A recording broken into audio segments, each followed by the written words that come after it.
వాళ్ళంతా ఏంటి అలా వచ్చారే? దుర్గా, వాడంతా పిలిచినట్టున్నావు. వాడేంటి ఊరంతా కదిలొచ్చినట్టుంది. పిలిచిన వాళ్లే కాక పిలవని వాళ్ళు కూడా వచ్చారేంటే సత్య? పెళ్లి కోసం అంతా వెయిటింగ్ కదా, ఒకవేళ అందుకే వచ్చినట్టున్నారు. నీకన్నా నీ కాబోయే కోడలికి ఫాలోయింగ్ ఎక్కువ ఉన్నట్టుందక్క. ఫాలోయింగా నీ బొందా?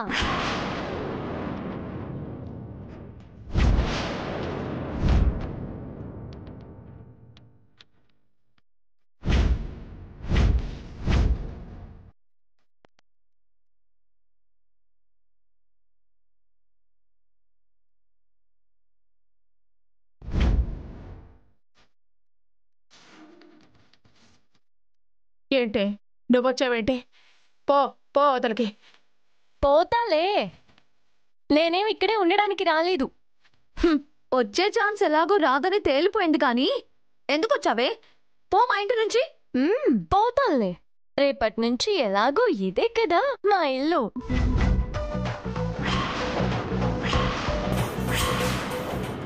నీ మొహం ఏం కాదు.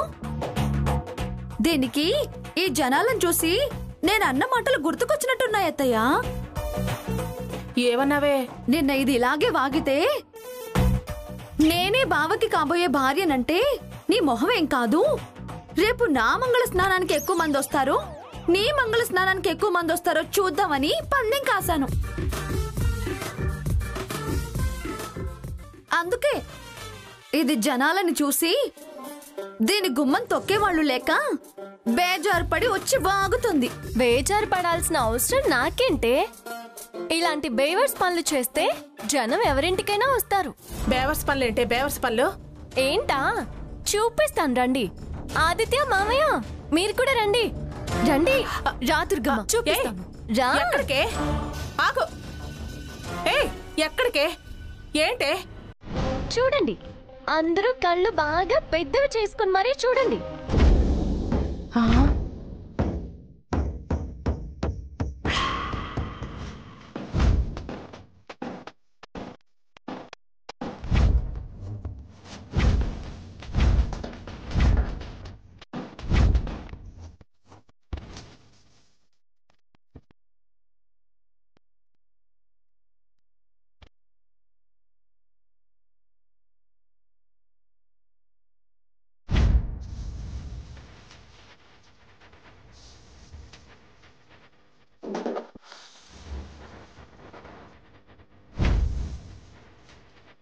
చూడండి, నాతో పందెం కట్టానని ఎలాంటి పుండకూర పనిచేసిందో. స్వాగతం, సుస్వాగతం. ఈ పేట పేరంటాళ్లకు ఆహ్వానం. రేపు 11/9/2019 నా నలుగు కార్యం శుభకార్యానికి అందరూ వచ్చి దీవించి పెళ్లికి మేము కానుకగా ఇచ్చే పట్టు చీరలని అందుకోండి. ఆదిత్యకు కాబోయే భార్య వెంకటలక్ష్మి.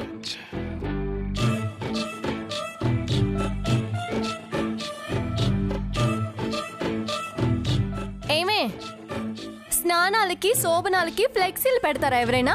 పైగా పట్టు చీరలో ఆఫర్ ఇచ్చి ఆశ పెట్టి పిలుస్తారా? ఇదేనా ఈ ఇంటికి కాబోయే కోడలి లక్షణం? ముందు ఫ్లెక్సీలు తీయించండి రా. తీస్తే తీశారు. ఆ కింది 2 లైన్లు ఉంచి మిగతాది మాత్రం కత్తిరించండి.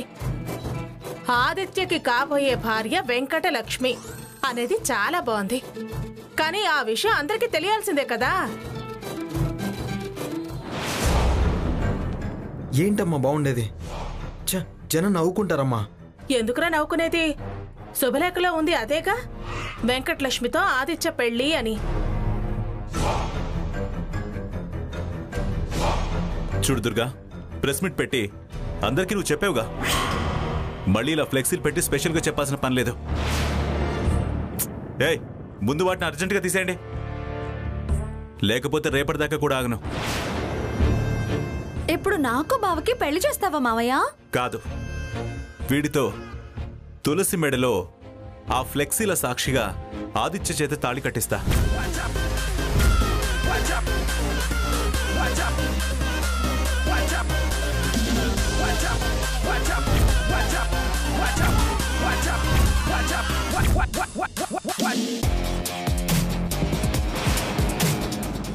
తీసేయించుకోండి.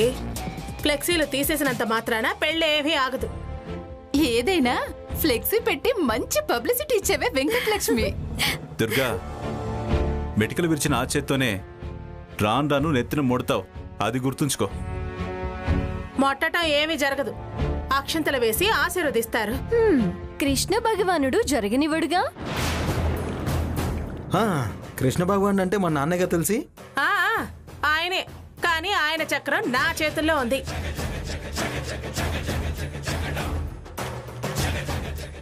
పదండి పదండి.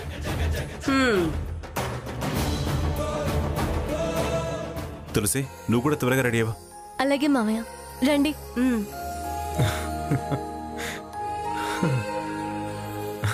రే, నువ్వు కూడా వెళ్ళి త్వరగా రెడీ అవ్వ. వెళ్ళు. సరేనన్నా.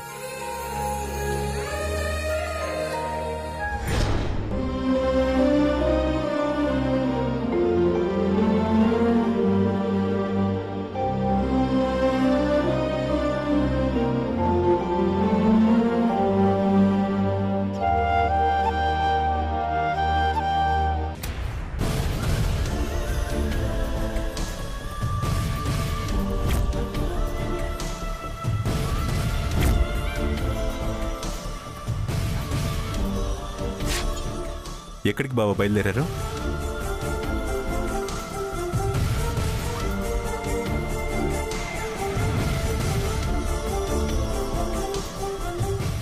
బావా, ఒకప్పుడు నా స్థితిగతులు చూడకుండానే మీ చెల్లెలు ఇష్టపడిందని నా కాళ్ళు కడిగి ప్రియకి నాతో పెళ్లి జరిపించారు. నేను ఆదిత్యకి తులసికి పెళ్లి చేయాలని, చిన్నప్పుడు వాళ్ళు పుట్టగానే మీరన్న మాటకి కట్టుబడి ఎప్పటికైనా తులసిని మీ ఇంటికి చేర్చాలని కలలు కని ఆశపడి ఎన్నేళ్లుగా ఎదురు చూస్తున్నాను.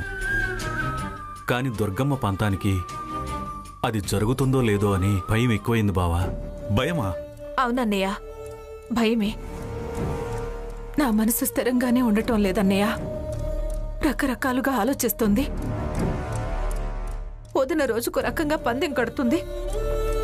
ఇప్పుడు కూడా తనేదో ప్లాన్లో ఉందని నాకు అనిపిస్తోంది. ఆ ప్లాన్ ఏంటో మనకి తెలియదు. ఈ టెన్షన్ ఎలా తగ్గుతుందో మాకు అర్థం కావడం లేదు. అన్నయ్య, మాకు మేమెంత సర్ది చెప్పుకోవాలనుకున్నా మా భయం మా నుంచి దూరం కావడం లేదు. తులసి పెళ్లి ఏమవుతుందో అన్న భయం, తులసిని నీ ఇంటికి చేర్చలేకపోతున్నానన్న భయం ప్రతి క్షణం మమ్మల్ని వెంటాడుతుంది. నా మనసుకు సమాధానం చెప్పుకోవడం నా వల్ల కావడం లేదన్నయ్య. ఎలాగైనా ఈ పెళ్లి జరిగేలా చూడ.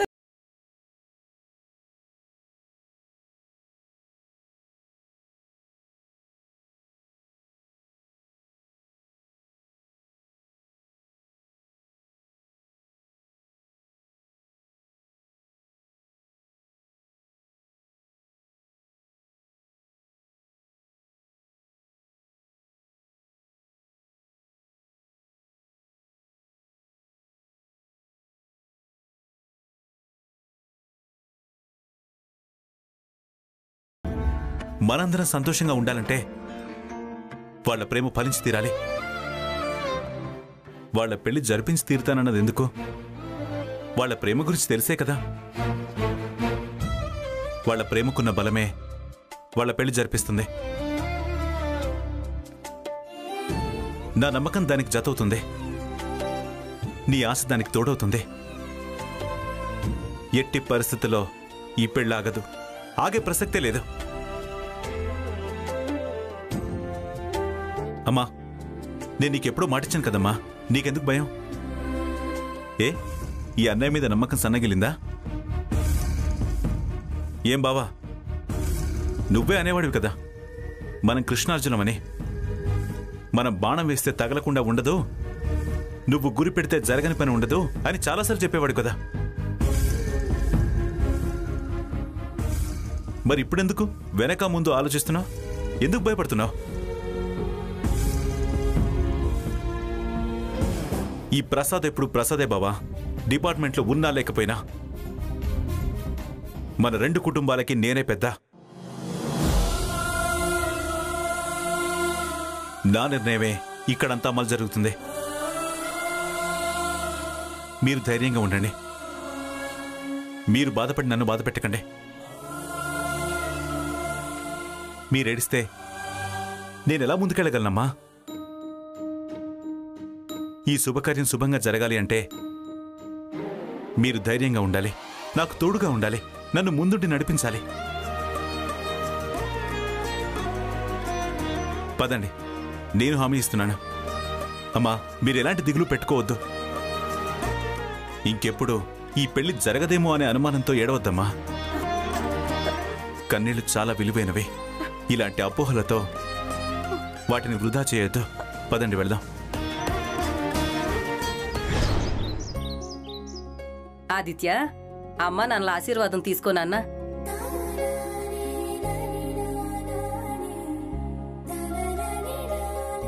అమ్మ మాట కట్టుబడి శ్రీరామచంద్రుడిలాగా కలకాలం వర్తిల్లు నాన్నా. తండ్రి మాట జవదాటని ఆ కోదండరాముళ్లా నిండు నూరేళ్లు చల్లగా వర్ధిల్లరా. అంటే తులసిని చేసుకోమనా మీ ఉద్దేశం? నీ ఉద్దేశం అదైతే నా ఉద్దేశం అదే. అక్క, ఇప్పుడు వాళ్ళ పంచాయతీ ఎందుకు? ఆదిత్యకి ముందు మంగళ స్నానం చేయిద్దాం.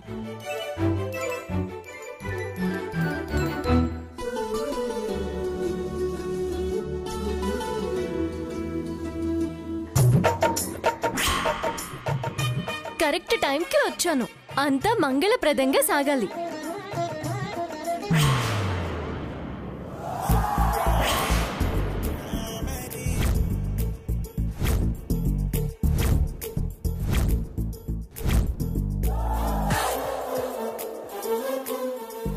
నువ్వెందుకు వచ్చావే?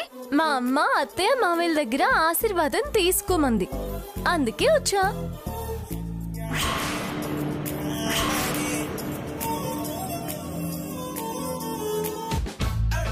అత్తయ్య మామయ్య కాదురా, కన్న తల్లిదండ్రుల ప్రియ అందుకే పంపింది. నేను ఆశీర్వదించాల్సిన అవసరం మాకేమిటో ఉంది. ప్రియాక వరుసలు తెలిసే విలువిచ్చే పంపింది. శరణన్న శత్రువుని, అభివాదం చేసే మిత్రుడిని, ఆశీర్వచనం కోరే చిరంజీవుల్ని అనవసరం అనకూడదు.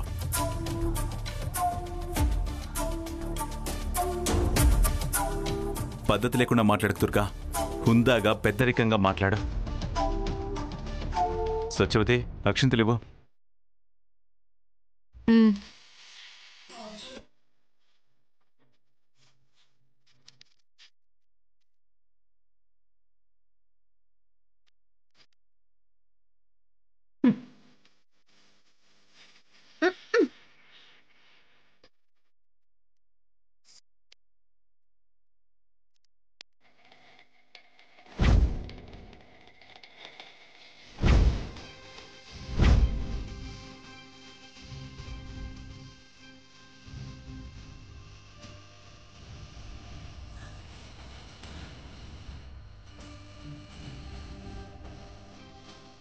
వచ్చిన పని అయింది కదా, ఇక దయచేయచ్చు. వచ్చిందాన్ని ఎలాగో వచ్చాను. వచ్చిన వేళ విశేషం మంచిదిలా ఉంది. బావకు కూడా మంగళ స్నానం చేయిస్తున్నారు కదా. హా, అంటే మంగళ స్నానం నువ్వు చేయిస్తావా? వరసుంది, హక్కుంది, చేయిస్తే తప్పేంటి?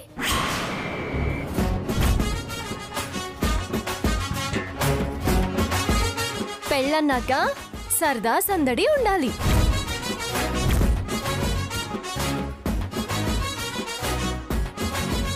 బావ మరదళ్ళం, నీ కుళ్ళిపోతానువేంటే? ఏంటే కుళ్ళు మొత్తానం అంటున్నావు? అది కదత్తయ్య, అదెందుకు అన్నింట్లో తలదూరుస్తుంది మరి? కొత్తగా పిలిపేంటో? ఎలాగూ కోడలు అవబోతున్నాను కదా.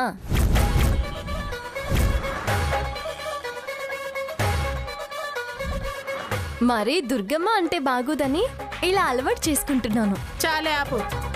నువ్వు నా కోడలు వెంటే నా పంత మర్చిపోయావా? అదే పంత నువ్వేమైనా మర్చిపోయావా? నీ వాదనలతో పుణ్యకాలం కాస్త గడిచిపోయేలా ఉంది. బావకు నేను తలంటుతా. నీకొచ్చింది తలంటడం వరకేలే. నేను చక్కగా నూనె రాసి నలుగు పెడతా.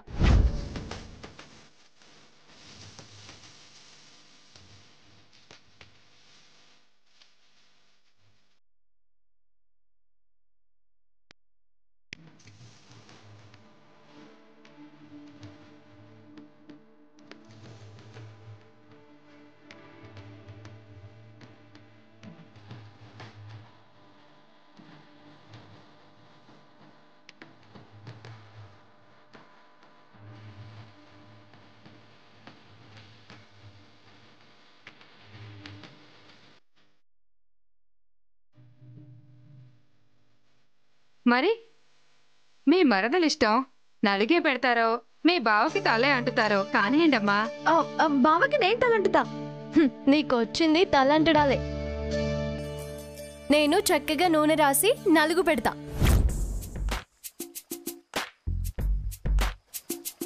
ఏం చేస్తున్నావే? అక్షంతలు దులుపుతున్నాను.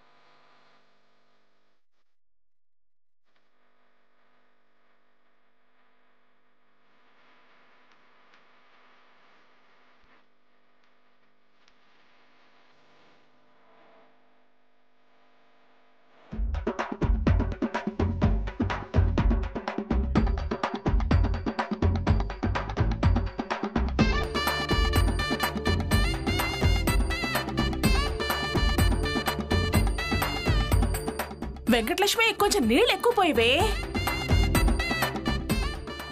బావా కళ్ళు మూసుకోవాలని తెలీదా? దీన్ని చూస్తే నిజంగానే కళ్ళు మండుతాయి. ఏయ్, బావకి కళ్ళు మంట కాదే, నీకే నన్ను చూస్తే కడుపు మంట.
ఏంటి ప్రియా, దేవుడు పూజ చేస్తూ కూడా అంత విచారంగా ఉన్నావు? ఏం చెప్పమంటారండి, కొత్త బాధ ఏం కాదు, పాత దాని గురించి ఆలోచిస్తున్నాను. తులసి ఆదిత్యల పెళ్లి జరగదనేనా ప్రియా? అది మాత్రమే కాదండి, ఆదిత్య మన బిడ్డని మనకు తెలుసు కదా. వాణ్ణి పెళ్లి కొడుకుని చేసేటప్పుడు వాడి దగ్గర లేకుండా పోయామే, అందుకే బాధగా ఉంది. చూడు ప్రియా, తులసిని ఇన్నేళ్లు కన్న కూతురులా పెంచాం.